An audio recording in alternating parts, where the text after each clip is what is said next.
Hello guys, good morning. তো আমরা বালুঘাটে আসছি। রাতে লোড করছিলাম গঙ্গারামপুরে আলু এবং 14 মাইলে লোড করছিলাম। 14 মাইলে লোড করার পর আমরা বালুঘাটে আলু নিয়ে আসছি।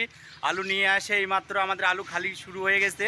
তার মধ্যে হচ্ছে আমার এখানটায় আমার গাড়ি খালি হয়ে গেছে, আর রাজীব দাঁড়ায় আছে। রাজীবের গাড়ি এখানে খালি হয়ে গেছে, শুধু এই ভাগনার গাড়ি আছে। ভাগনার গাড়িতে আলু লোড করা আছে। তো আলুটা ধীরে ধীরে খালি হচ্ছে। এটা খালি হয়ে গেলে আমরা আবার লোডিংয়ের জন্য বের হবো এখান থেকে। তো গাইস চলো আমি কাছ থেকে আলুগুলো দেখাচ্ছি, এটা সাদা না লাল আলু। তো গাইস ওই সামনে আমার গাড়ি দাঁড় করানো আছে, আর আমার রাজীবের গাড়ি দেখাচ্ছি এদিকে। এটা হচ্ছে রাজীবের গাড়ি, এর বাড়ি প্রতিরাম। এর 16 ইঞ্জিন লাগানো আছে এইটাতে, চানফা কোম্পানির। আর এই যে এটাও 16 চানফা কোম্পানি, আলু লোড করা আছে। এখানে জ্যোতি আছে, লাল আলু আছে, সাদা লাল। তো গাইস কারো যদি আলু লাগে বা কারো যদি ব্যবসা করার ইচ্ছুক থাকে, এখান থেকে আলু পাইকারি নিয়ে সে দোকানে খুচরো ব্যবসা করতে পারবে। তো এই ঠিকানাটা আমি বলে দিচ্ছি, বালুরঘাট পার হাউস এর পাশে দোকান। আরে দোকানের ওনার এই যে বসে আছে এখানটায়। তো ফাইনালি গাইস আমাদের গাড়ি খালি হয়ে গেছে, শুধু ভাগনার গাড়িটা পড়ে আছে। ভাগনার গাড়ি খালি হলে সেও বাড়ির দিকে রওনা দিবে। তো গাইস আমরা এখন বাড়ির দিকে রওনা দিব। তো গাইস চলো ভিডিওটা দেখতে থাকো, রাস্তার মধ্যে আর কিছু দৃশ্য বা কিছু ভিডিও দেখাবো। তো গাইস ভিডিওটা দেখতে থাকো, চলো। তো চলো গাইস গাড়িটা স্টার্ট দিয়ে আমরা রওনা দিব। গাড়ির পাশে দাঁড়ায় আছে পিছনে।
গাইস রাজীব বাড়ির দিকে চলে গেল, রাজীবের বাড়ি ওই সাইডে, আর আমার বাড়ি এদিকে পাগলিগঞ্জে। ব্রিজটা দেখাচ্ছি আমি, চলো ভাই। আর এই যে গাইস এটা হচ্ছে আমাদের পাগলিগঞ্জের ব্রিজ। আমাদের হচ্ছে আত্রাই নদী, এই দেখতে পাচ্ছ, একটু জল কম আছে নদীতে।